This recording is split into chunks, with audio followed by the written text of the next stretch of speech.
Welcome to another episode of BorderLaughs podcast. My name is Josh Castro. You know me.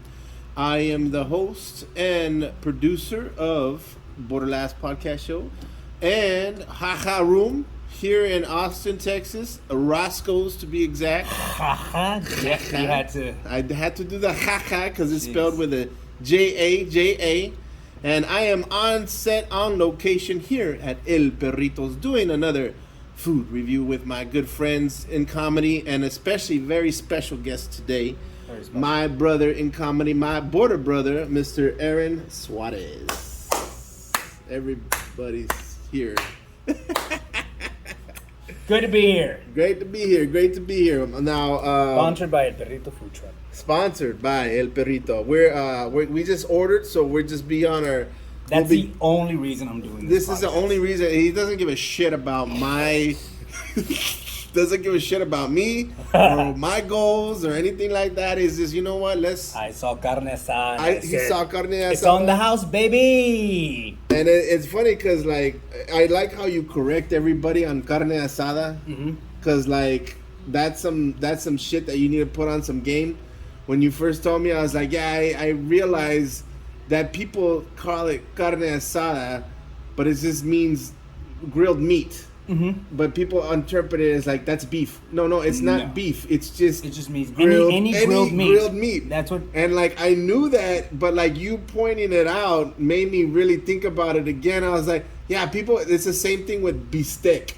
When people like use the term beefsteak, because I always wondered where does beefsteak? Well, actually, beefsteak is a cut. It's a cut of meat, but it's not fajita. It's not fajita, but they use it in their. You should probably not move your arms because that shit's going crazy. No, it's not gonna show. It's gonna save a life.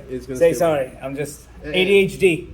I'm seeing everything. It's okay. No worries. No te worries. I'm an Uber driver. Don't worry. We're gonna take you on this drive, and we're gonna be all right. But it literally translates. Yeah. Like in English, like word for word, it just means grilled meat. Yes. That's all that means, carne asada. You know. And then like people when they first hear that news, they're like, they're so confused. Wait, what? I was like, no, it's true. It's just I haven't heard somebody correct it. And it's just like the same thing when I got so accustomed to saying my last name here in Austin, living in so long out here. Yeah. It's like Spanish speaking people, it's Castro.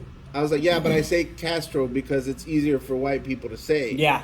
So it's like, it's not that I'm disowning my name. Thank you very much.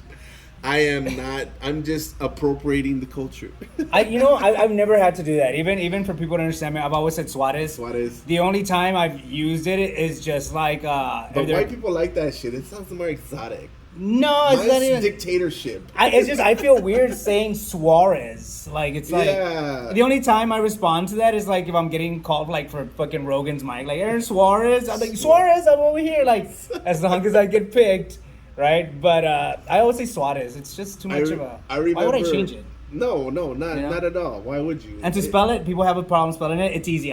It's like Juarez, Mexico. Yeah. But with an S. Yeah. Super easy. Super easy to spell my name. Super for easy for Juarez. There it is, Suarez. That's all it takes. And it's much more smoother name than Castro. I don't know. You think so? I don't know. Yeah, everyone says it sounds like suave. Me and that's kind of like that's what everyone says. It's rolling off the tongue easier. Like I was told. Shout out to homie Adam Dominguez. I was like, Dad, you have the perfect stage name, Adam Dominguez. Like that is. It's pretty cool. Like it sounds like a drug dealer. It does. Like Adam Dominguez. Adam Dominguez. Yeah. From the Dominguez brothers. We're gonna take your comedy, bro. Comedy cartel. So a lot of people don't know this, but me and Aaron have a long history in comedy, way before a lot of shit went down here in Austin. And when you first started, man, you first came up. You have done so much since the first time we like worked together in Austin, you know? Yeah, how did we even meet? I don't we remember. We met Laredo. You invited us to go to Laredo at that one time. You were the Black and Tan. Black and Tan crew. Yes. Yeah. So I had just started doing my own room in Laredo because I had an open mic, but this was my actual first showcase room. Right. It was at downtown at happy hour. And just to catch up the viewers, Black and Tan was a podcast / group. Shout out to Aaron Cheatham. Shout out to Simply Courtney. We started that group out here in Austin. JJG, also from the Valley. What's the girl, Sandra? Sandra Balan. Balan. And so she's from Dallas, and we kind of formed this super minority group here in Austin. And we became this fabulous five of comedians and producers. Yeah. Derek Fields was a part of that for a second. Everyone was trying to like just find a place where you can like, Fit in. Comics can be shitty, you know. Sometimes they're like you don't belong in our group and shit like that.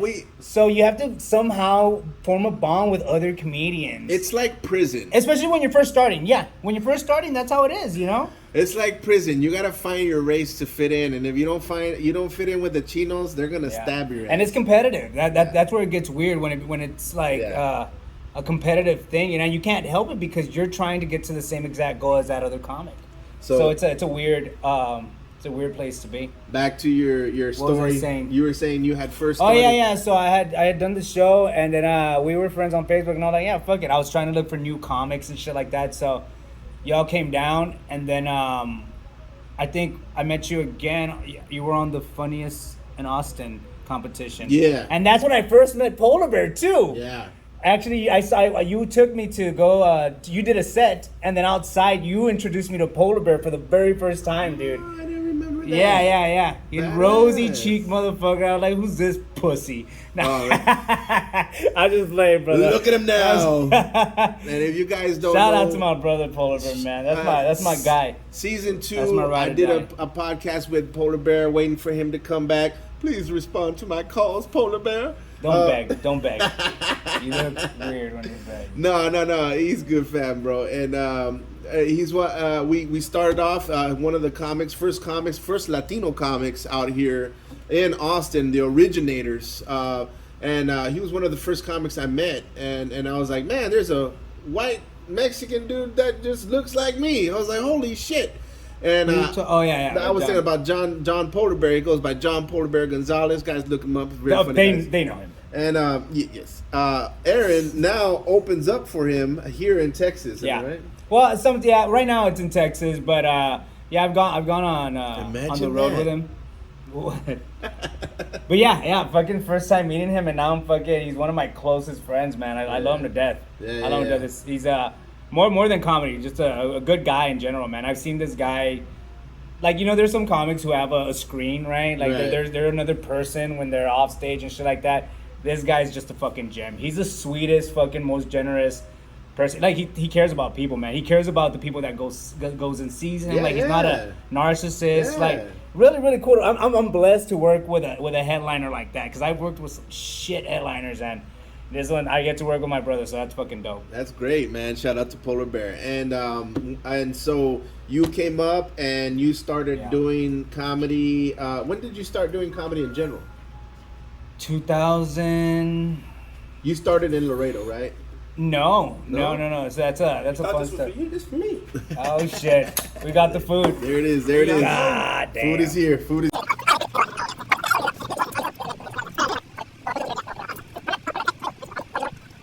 What did you think about those tacos? They're amazing, dude. They're very, very street kind tacos, which is fucking dope. Not a lot of people throw the tortilla in the actual oil. He does. You know, yeah. So it's really authentic street style tacos, and the meat's really good too. I don't know what it is. I think it's beefsteak, but the way he makes it is fucking good. Oh shit, they're drenched in this shit. Yeah, drawn tacos. How do you even? I'm just gonna. That's what you do.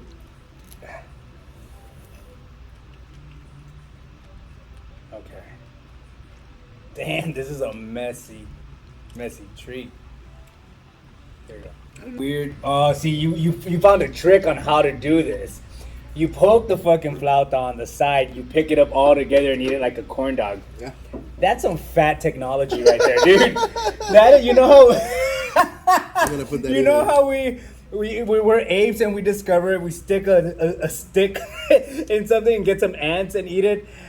That's some fat shit right there. You got the flauta from the end. and you picked it up and you sucked it like a fucking corn dog. Bro, that's how everybody eats it.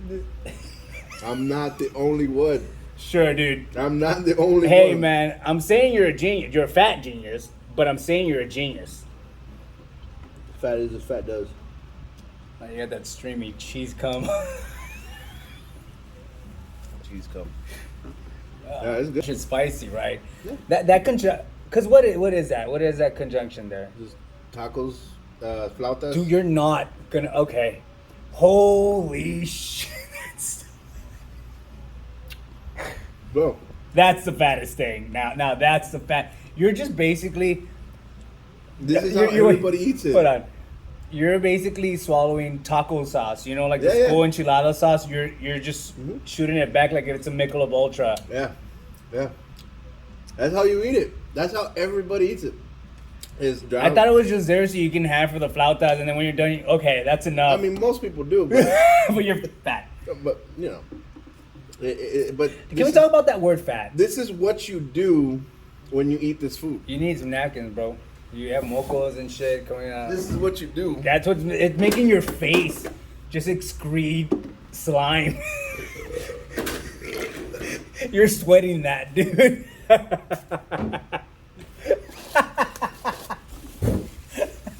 Oh shit. Let's talk about the word fat. Right? Talk about the word fat. People nowadays don't like hearing the word fat, right? Like what is your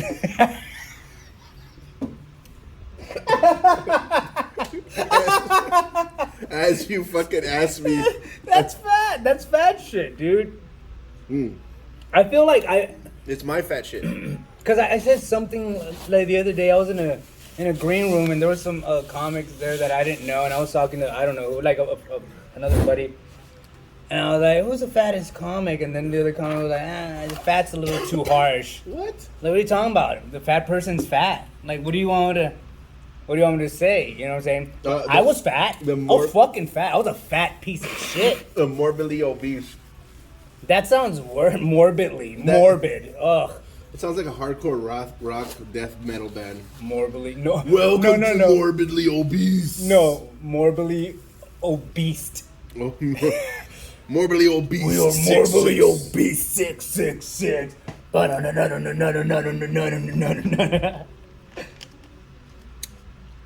So picking up, I'm gonna grab some of those shots and throw them in there. Yeah, of course. And then that's gonna be a fun one.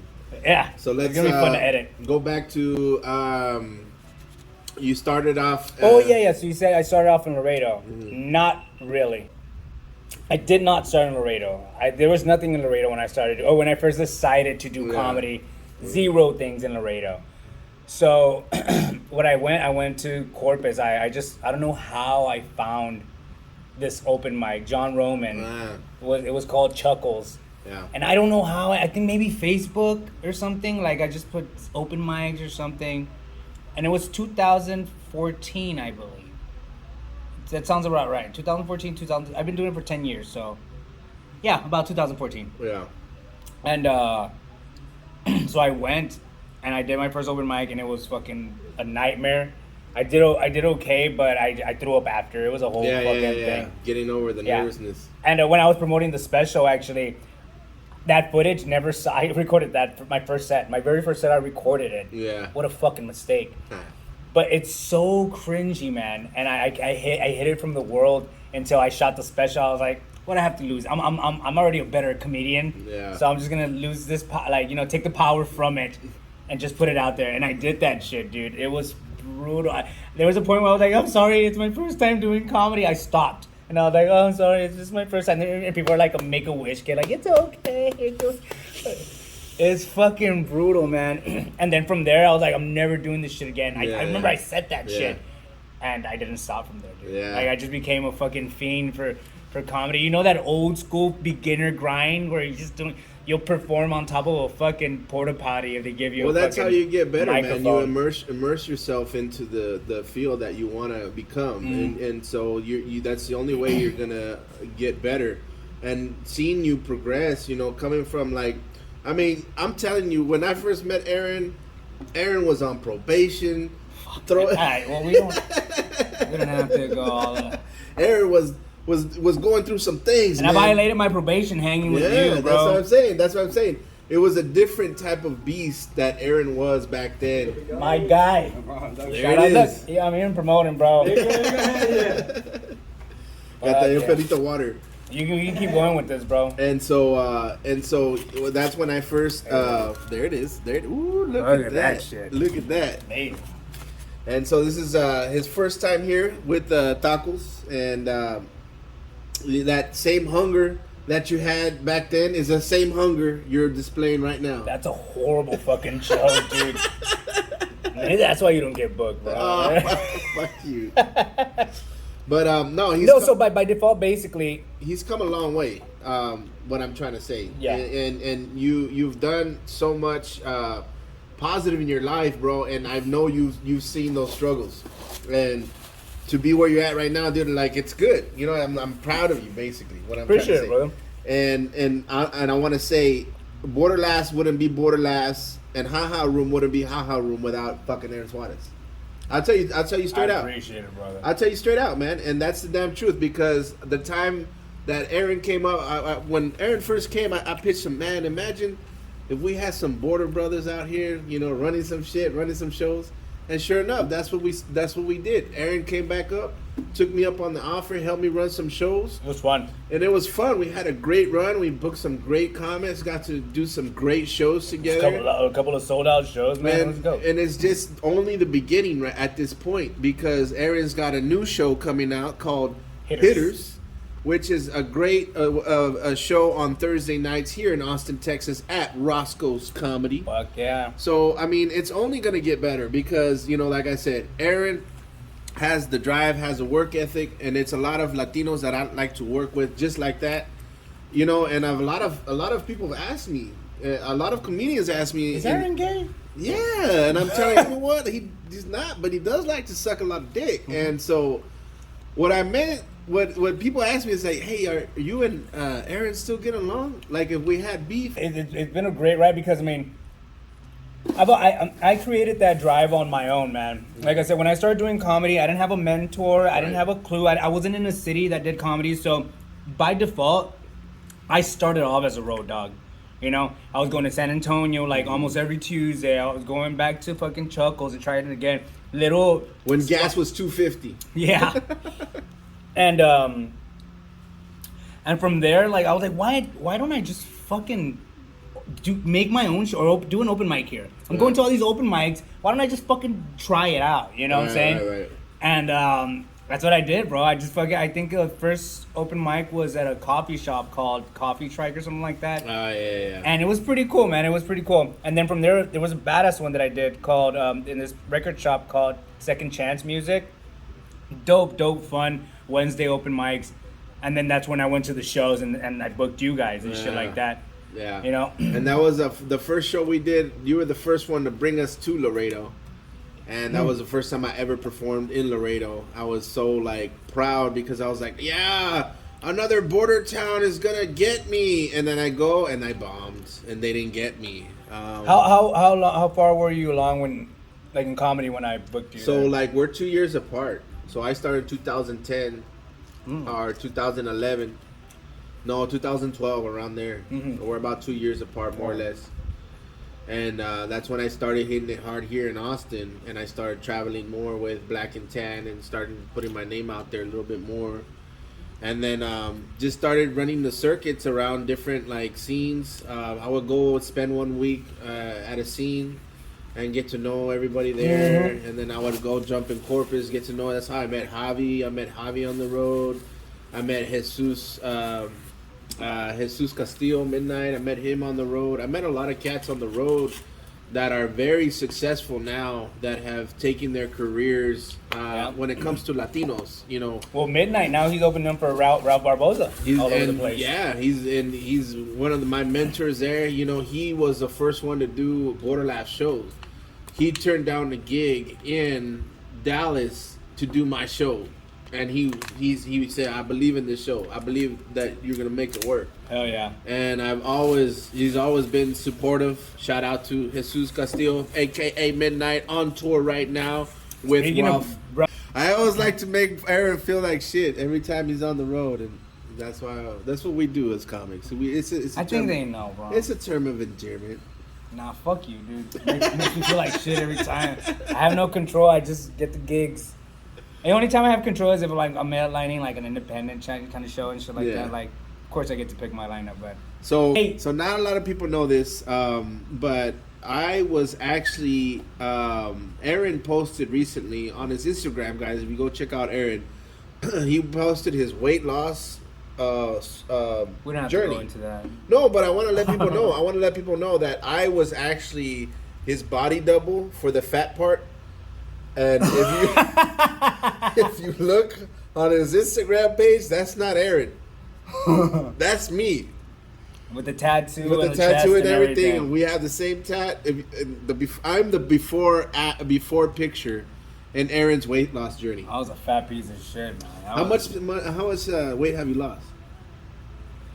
Well, I was 236, 234, 236, and right now, like last time I weighed myself, I was 155.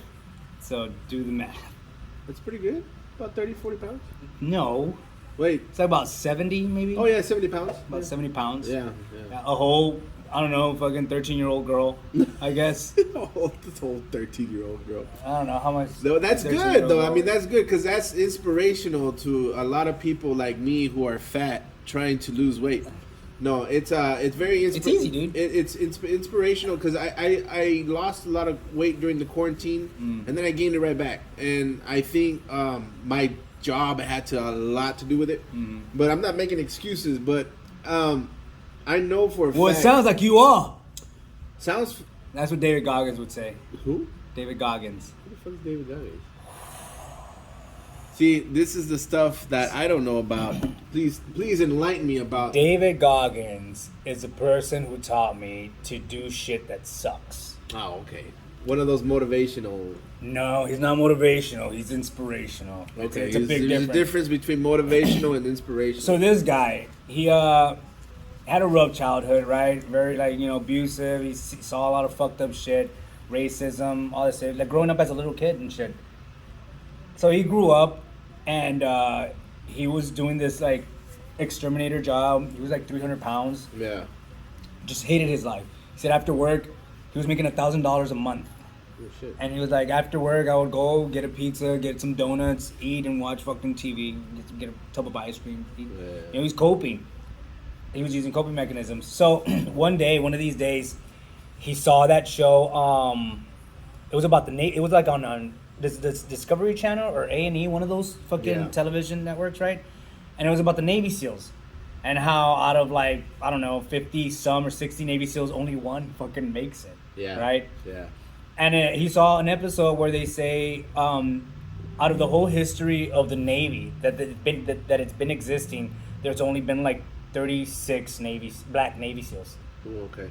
Since the beginning of the Navy, only 36. I don't know how many years. That's more than 100 years. That's a lot of white people. Yeah, or mixed, whatever. But only 36 fucking Navy SEALs that were black. Yeah. And he saw that and he was like eating his donuts and he was like, man, what if I'm the 37th? Yeah. You know? And then one day he went to work and he was spraying cockroaches and shit like that. And he was like, fuck this shit. Yeah. So he wanted to enlist. He was like, fuck it, I'm going to do it. For the Marines? Yeah, no, for the Navy. To be a Navy SEAL. Navy SEAL. Yeah, not just the Navy, to be a Navy SEAL. Jesus. And they told him, dude, it's in 3 months and you're 100 pounds overweight. Yeah. You can't lose 100 pounds in 3 months. Like, at least not healthy. Yeah. You know, that's a lot. It took me 3 years to oh shit. It took me 3 years to lose 70. Yeah. 100 in 3 months. You're like, nah, man. Like, just work out or whatever. Come back next year, whatever. Yeah. So this motherfucker, long story short, he lost 100 pounds. Wow. And he enlisted. And from the enlisting, like, I think he failed the Navy SEALs once, and he went back again. Wow. And then he like had broken feet and all this shit, and he finally became a Navy SEAL. But after that, dude, he started reaching other limits. Like he runs like 100 miles. Those 1Ks or 10Ks or something like that. No, not even, dude. Like 10Ks is nothing. Like I can run a 10K. And I don't know what. A 10K is like look like I run 7 miles. It's like 7.2 miles. That's right. But this guy ran like 100-mile races. 100-mile races. And the longest race he's done was like 100 miles. But 253 miles, which is crazy. Right. It's crazy, right? I don't think, and without sleep, but there's no rest. Like there is rest, but there's. So it's like a constant. Running? Yeah. You finish it like in 2 days or so, or 48 hours, nonstop. Also the 100, you. So he's done all this shit in the shittiest circumstances. Like right now, the last time I heard, he went to the doctor because his knees are already out. Like he's a beast. He's a fucking beast, dude. And I'll get to the point where I'm trying to get to. So the doctor, I had to operate him up for his patella tendon. I think that meniscus. I'm sorry, meniscus, which is the jelly part in the knee, right? Yeah. So he had no more meniscus. It was just bone on bone, and he was still running bone on bone. He just had a very thin thing of meniscus, right, left. And they operated him. So when they operated him, the doctor tried to fucking tear on that meniscus, broke the fucking scalpel. The doctor said, I never, ever have broken a scalpel on like something that's supposed to be jelly. Right. You know? So I don't know the situation right now, but this guy basically taught me like discipline of the mind. Like it all starts with discipline of the mind. You know what I'm saying? That I don't want to do that motivation. Fuck motivation. Like it's true what they say, you know? He says fuck motivation. Joe Rogan says fuck motivation because it's true. It's not about motivation. Nowadays, I don't need someone to or see a video to be like, oh, all right, I feel good. I'm going to go do this shit. I do it even if I don't want to do it. Right. I turn into this fucking machine. Robot. Yeah. Kind of like a robot, yeah. Like a machine that I just kind of numb myself, go to the gym or go run, and then like maybe a quarter into my workout, I come back to myself and I'm like, now we're here.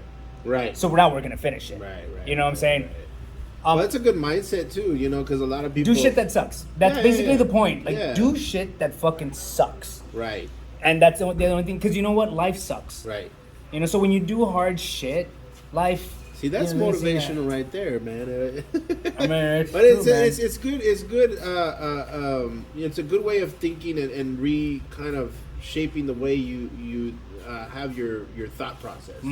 And there's so many ways that you can get into a negative form of thinking where, you know, it takes you out the wrong path. And it's definitely understanding and recognizing those triggers. Like, oh, I don't want to do that. And that's why I force myself, too. I've done the same thing, too, where, and we just had this conversation about 2 days ago. Like, I want to do it, but then, like, I'm in the same situation, bone on bone. And I'm at to a point, okay, if I push myself... I don't think you're bone on bone because you're not a runner. No, you're not. No, I have been, though. I have been running. But like marathons, and that only happens for marathon runners. No, but I used to run a lot. That's the thing. Like, I ran constantly my whole upbringing. And, like, the last... in my 30s, that's where I was at. Because his thing's a rarity. Even runners, like, don't have what he has. I'm not comparing what he has. I'm just saying, like, as far as where it comes to... the cushion portion of the meniscus in my knee is no longer attaching because there's 2 screws that hold my knee together. There's screws in your knee? Yeah. So, shit. So that's what I'm saying. Like, it's different for everybody. So, like, everybody had different types of surgeries and stuff like that. And it just depends on how the significant of your injury was. My injury was, like, full on, my knee, they hit me front, and that's how my knee went. So what was this, in football? Yeah, football. So my knee was like this until I had surgery. So when they put surgery, they had to literally... Yeah, they had to put them together. They literally had to lock it together in order for it to function like a knee again, and all that rehabilitation. Oh, man, dude. So it was a significant injury on my knee. And so, you know, I take low impact. You see my videos, you follow my shit. I do a little bit of boxing, a little cardio. But, you know, the older I get, the more I feel like it's not getting any better. So I still jog. I still, I do jogs and I do running, I do sprinting. And it's a mentality of where I used to work out to the fullest without any repercussions. And it's because I think my body's still young. Can I make a suggestion? And so when I'm trying to, work out and keep a regimen, I have to be mindful of, my body, Yeah. and making sure I don't like overdo it. And if I do take any type of consideration of any type of running, it's in moderation. You know what I mean? So like, I'm getting. But there's other routes. There's biking. You know what I'm saying? Bike for fucking hours. Hiking too. Walking. So, yesterday I went for a 4-mile walk. Just a walk. Where are you walking to? Oh, just around my neighborhood. Oh yeah. Yeah, just a 4-mile walk, dude. And you still have your dog? Yeah. Yeah, she's still there. Some fucking old guy the other day. I was like, how old is she? She's like 10 years old. He's like, she had like 4 years left. I was like, fuck you, bitch. What the hell? Yeah. I was like, don't say that, dude. Like, what the fuck? Your dog has 4 years left. Yeah, she has a good 4 years left. I'll suck my dick, you fucking old pervert. I don't know. Well, that's good, man. That's good, and I'm glad you're taking care of yourself. Yeah. You're doing what you're supposed to do. And it's become a mental thing. Like, I had lost track of my body. After I got it like to 170, and I started playing, discovering my own like strength in my brain. Listening to Goggins and all that, and how to fucking use your mind. It changed him. I totally forgot about my body. Yeah. Like that's a true statement. I forgot about my fucking body, and I just turned into this robot mode, right? And it was just recently where I kind of snapped the fuck out of it, and I think I was like, what's it called? Doing this to my shirt because there was sweat. I was drenching. What is straining my shirt from the sweat, and I saw the mirror and I was like, holy shit! Like I had a realization, like my body completely changed. Right. You know what I'm saying? And that's how I felt about when I lost my first initial weight. Yeah. And it felt good, You notice it in the beginning, but when you keep doing it, you forget about your body, right. And it becomes this like it's all automatic. Yeah, you have to make it like something you need to do. Like I need to eat today. Right. That's how I look at it. Right. I need to drink water today. That's how I look at it. It becomes a part of your routine of your body, and it has to be. That's where I was detrimental. It was detrimental for me because I had a routine, and then I got disrupted by going back to work. Yeah. I had a great routine. I would wake up in the morning, work out each day at home, and then I'd work from home, and then all of a sudden, hey, we need you to come back to the office. Why? Yeah. Why? And then I had to cut shortcakes. Which literally I did. I had to take shortcuts in order to feed myself. So I'm trying to do better, be mindful of what I'm putting in my body. After I just ate some tacos today, but I am also, taking this. This is the other part of the podcast that I've talked about before in my other episode. Knowing I had to do this type of podcast, I had to set myself to a routine to work out. Especially if I'm gonna eat, some good stuff. But I'm not gonna make it where I'm eating every episode. You know what I mean? Make it where once in a while I'll have something off the menu. Well, that's a big misconception because there's a lot of things here you can eat. Exactly. You can have chicken flautas without all the bullshit on top of them. Right. You know what I'm saying? So, because if I can be honest with you, when I first started losing weight until this day, I've never been on a diet. If you want to consider it a diet, but my diet has been tacos this whole fucking time. Listen, bro. No one believes me. Yeah. But I believe you. When I started my journey back in 2020, I started just eating meat, like tacos, with corn tortillas, and that's it. Just meat, lime, salsa. That's it. That's all I would put on the tacos. And literally, I would make carne asadas every Saturday just so I can prep. And it was all fajita, chicken, sometimes sausage even, and shit like that. And I was losing weight. You know what I'm saying? So you don't have to get on a strict diet. No, and you just have to be consistent and be mindful. Yeah. I can't eat beef all the time. I switch it up to chicken too, right? But yeah, man, you don't have to be on a strict diet. You just have to be consistent. And I just don't like to deprive myself for the things that I do enjoy. And if I do enjoy it, I'm only going to do it in a moderation time where it's like, okay, maybe once a Friday for 2 weeks. And then I'll probably won't have another helping of whatever I had for another 2 weeks. It's hard, dude. It is. And it's not an easy thing. Very hard. I mean, it's my coping mechanism. Food is my coping mechanism. Like, it always has been, dude. That's why I blew up, because I was an athlete before I I became this 34 pound person. Yeah. I was in football since I was like a little kid, Pop Warner.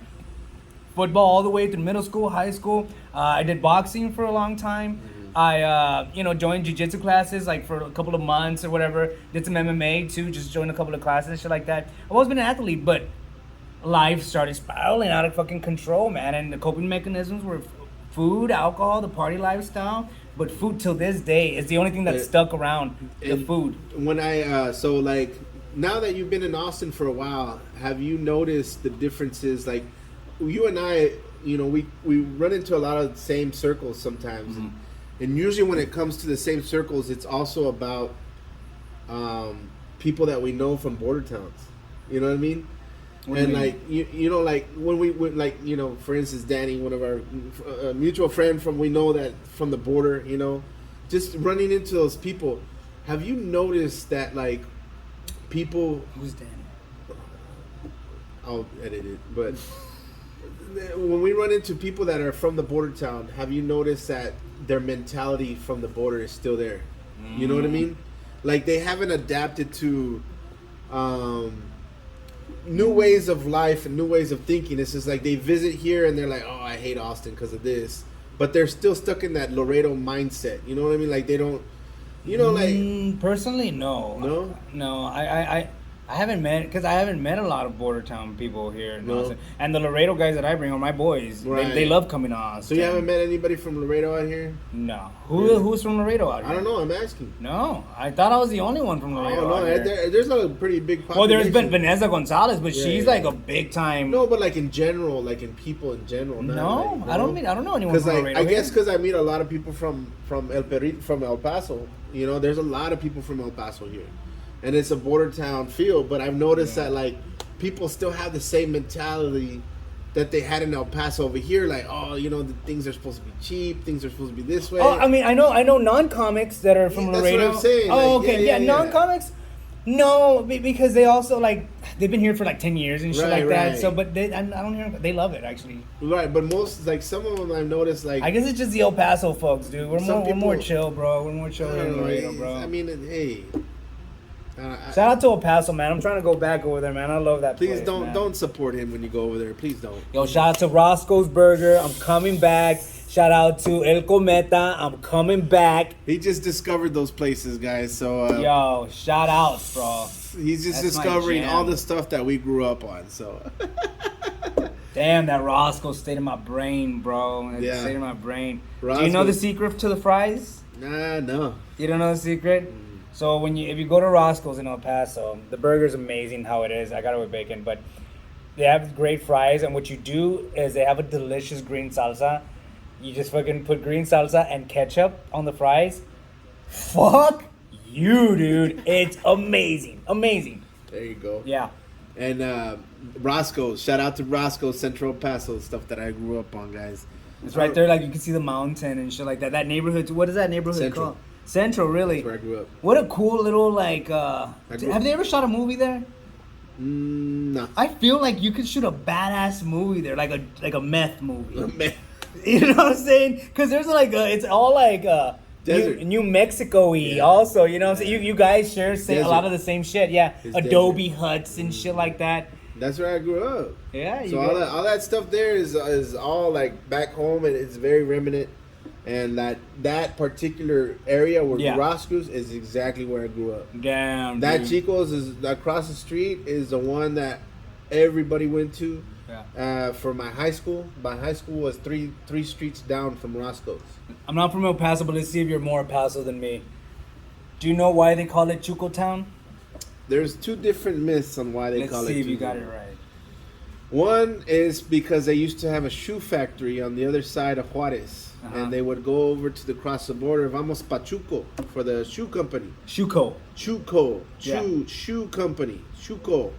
So they would say, vamos Pachuco, for work. That's it right there. And that was one myth. And the other one was because of the LA, at the time during the 50s, 60s, the Pachucos there would congregate from LA. El Paso would be the hub point for the Pachucos from LA to Texas connection. El Paso would be it. So they would all congregate. They would have their big meetings there, all the Pachucos. And vamos Pachuco porque es todos los gente de la Chuco. Yeah. So I thought it was that. I thought it was had to do something with Pachucos, right? But Sam Butler. Yeah, He's a big, like, he took me around and he's a fucking historian, dude. He knows so fucking much. And he told me the Shuko. Yeah. Yeah. That's one myth. That's one origin story. But there's like 2 different other ones. Really? Yeah. I like that one. I like the Shuko one. The Shuko is it makes sense. It's more it's historically accurate, but when it comes to like cultural shit, I grew up that it was the main hut for the Pachucos. Yeah. Because that's where my family came from. It's such a different border town than from where I'm from, dude. Yeah, it's different. It's so fucking cool. Like, I just fell in love with the history, the little mountain area, how you can see Juarez. It's all fucking polluted and shit. Like, the air, and that air comes to El Paso, unfortunately. But there was something cool that I fucking loved. I drove to New Mexico, it didn't even seem like I went to another state real quick. It was by the border too. Like I was following the fence, and I was just automatically in New Mexico. And there's a casino there, and I hit the dispensaries, and then you just come back, like no border patrol or nothing. You just go back. Yep. I went to my hotel with like a seltzer and stuff like that. Yep. It was fucking cool. It's one of the greatest places to live. Hope brother. I can come back. They don't book me over there. So, if people wanted to follow you in your comedy, how would they follow you? Where would they find you online? Everything is Aaron Suarez Comedy. Instagram, Aaron_Suarez_comedy. YouTube, Facebook, Aaron Suarez Comedy. And you just filmed the comedy special, Last right? year. Last year. Where can they find that? Cinco de Mayo on YouTube. On YouTube? Yeah, just put Aaron Suarez Comedy. I think if you just Google Aaron Suarez Comedy, I should come out. Badass, brother. Yeah. All right. Well, this has been another episode of BorderLaughs podcast, guys. Thank you so much to Aaron for giving his time here and dedicating some time for my podcast. Shout out to El Perritos for allowing us to do this, guys. Thank you so much. If you like this episode, please like and subscribe. Thank you so much. And we'll get back to you. Ate Huacho.